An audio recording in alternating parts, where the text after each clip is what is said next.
وما أرسلناك إلا رحمة للعالمين. Momentum yang ketiga bulan Ramadan adanya Fathul Mekah. Jadi perang Badar, perang pertama, kemudian Fathul Mekah. Fathul Mekah itu perang terakhir dengan orang-orang Quraisy. Dan nanti sisanya itu perang dengan orang Romawi, dengan orang Persia, gitu kan. Nah, maka Mekah dikuasai oleh orang-orang musyrikin yang merusaknya dengan kekufuran, kesyirikan, dan kemaksiatan. Sampai Ka'bah itu dikelilingi 360 berhala, dari yang paling kecil sampai yang paling gede. Kemudian Allah Subhanahu wa taala mengizinkan Nabi SAW untuk memerangi penghuninya dan menghalalkan melakukan peperangan di sana di saat siang hari. Kemudian kesuciannya kembali seperti semula setelah menaklukkan itu. Jadi hukum asalnya Mekah itu nggak boleh dinodai dengan perang.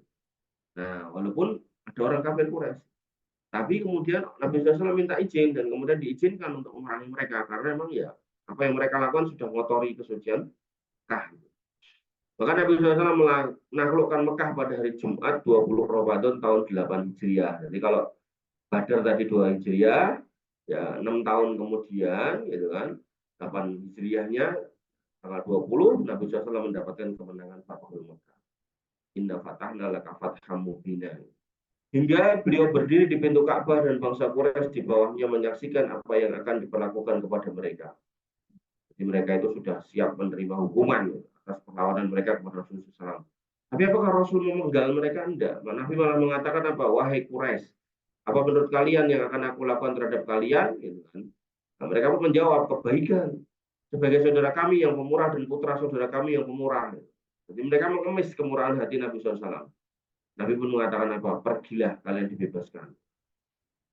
Nabi pun memberikan kepada mereka hak-hak mereka. Padahal apa? Kalau orang kalah perang, ya, dalam hukum perang pada waktu itu, ya, orang kalah perang itu bisa diperbudak, jadikan budak. Tapi Nabi membebaskan, dia sangat bebas. Dan inilah puncak akhlak dan maaf dari Nabi SAW. Maka setelah memaparkan momen-momen dari bulan ini, saatnya kita menanyakan atau bertanya apa yang semestinya kita lakukan di bulan Ramadan. Nah ini kalau orang Khawarij baca ini, harusnya dia bertobat.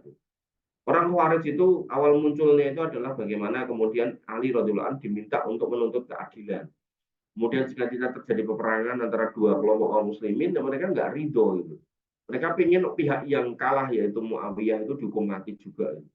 Nah, Ali nggak mau. Kenapa? Lah Nabi aja maafkan orang musyrik loh. Gitu loh. Masa ini sesama orang Islam itu kan. Jadi kalau cerita soal orang Khawarij itu panjang gitu. Nah, kemudian selain itu mereka juga pengen harta yang mereka ambil, harta yang dibawa oleh tentara Muawiyah itu dijadikan ghanimah. Ali radhiyallahu anhu nggak mau juga itu. Kenapa ya? Mereka itu masih muslim itu. Ya. Maka apa yang terjadi itu menimbulkan mereka kemudian memecahkan diri, memecah apa namanya kelompok, membuat kelompok berpecah dari kaum muslimin dan kemudian muncullah kelompok Khawarij sampai hari ini. Maka kembali ke sini, ya kalau kita sudah tahu ada 3 momentum besar yaitu turunnya Quran, perang Badar, kemudian Fathul Mekah, gitu. Kita apa gitu? Kita apa? Kita perang enggak? Gitu kan?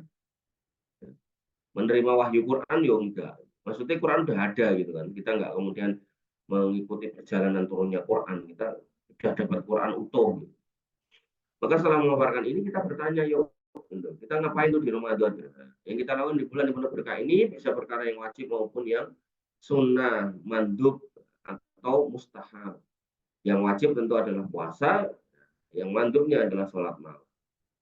Maka pengertian puasa, semua kita mengetahuinya bahwa ini adalah menahan diri dari yang membatalkan sejak terbit fajar hingga terbenam matahari untuk beribadah kepada Allah. Nanti kalau di kitab-kitab lain dikatakan dengan niat, dengan diiringi niat. Dalilnya Allah Subhanahu wa taala berfirman, qala ta'ala fal ana basyiruna wa batagu maka tabullahu lakum, maka hari ini, saat ini, sekarang ini silakan kamu gauli istri-istrimu dan carilah apa yang Allah sudah tetapkan untuk kalian, wakulu wasrabu hatta yatabayyana lakumul khaydul abyadi minal khaydil aswadi minal fajr summa atimus siyam ila lail. Kemudian makan dan minumlah sampai jelas buat kamu benang putih dari benang hitam, yaitu dari fajar semua, kemudian atimus siyam ila lail, sempurnakan puasa sampai malam. Sini lihat bahwasanya mulai puasa adalah fajar, selesai puasa adalah malam.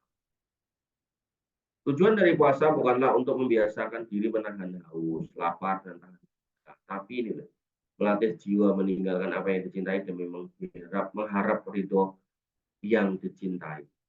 Jadi kita senang makan, senang minum, atau senang bergaul dengan istri kita, misal gitu, kita suruh ninggalkan, gitu kan. Demi apa ya? Demi mencari keridhaan Allah Subhanahu Wa Taala.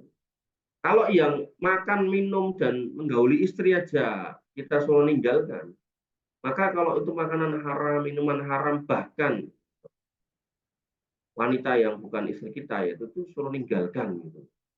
Nah, maka kecintaan yang ditinggalkan adalah makan minum dan jima dan merupakan syahwat jiwa. Sedangkan cinta yang diharapkan ya cinta Allah.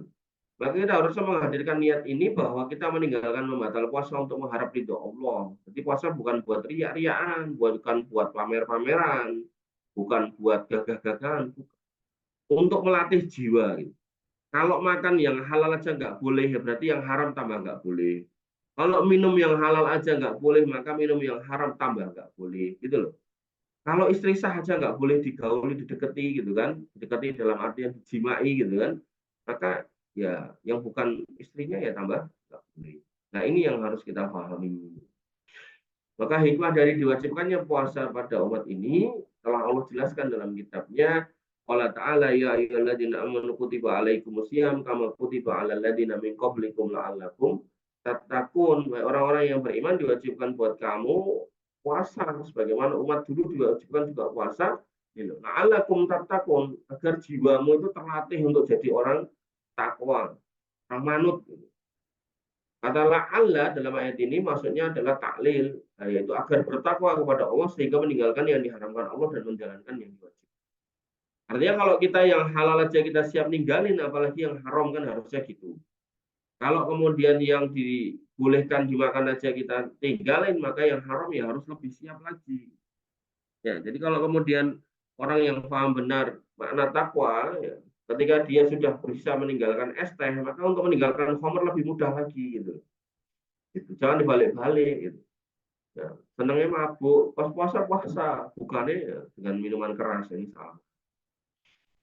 Dalam sebuah hadis sahih Nabi SAW bersabda, "Man lam yada' qaula zur wal amali bih wal jahlu falaysa lillahi hajatun ayyata ta'amahu wa syarabah." Siapa yang meninggalkan perkataan keji, perbuatannya dan juga kejahilannya, maka Allah nggak butuh pada dia meninggalkan makan dan minumnya. Artinya kalau kemudian puasa kok tetap berkata-kata yang jelek, puasa tetap melakukan kebohongan, perbuatan-perbuatan yang jelek, mencurangi timbangan, korupsi dan seterusnya, maka Allah nggak butuh sama puasa kamu loh.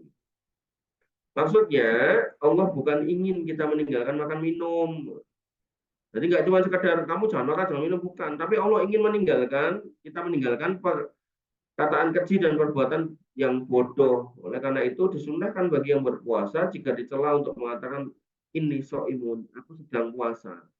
Bukan malah membalas, malah apa nek cah anak-anak itu, anak-anak muda itu di Jakarta itu puasa-puasa bukan tarawih malah keliling sama gengnya bawa sajam gitu kan. Nah, itu jelas orang-orang yang nggak paham gitu loh apa hakikat puasa. Karena jika dibalas akan terjadi saling celah. Ya. Sehingga puasanya hanya berisi celaan dan hinaan. Nah, jika dia mengatakan aku sedang puasa, maka orang yang mencelanya akan tahu kalau dia tidak membalas bukan karena tidak mampu membalas, tapi penguasanya lah yang mencegah untuk membalas. Maka itu mendiamkan lawan dan membuatnya malu sehingga tidak melanjutkan celaannya.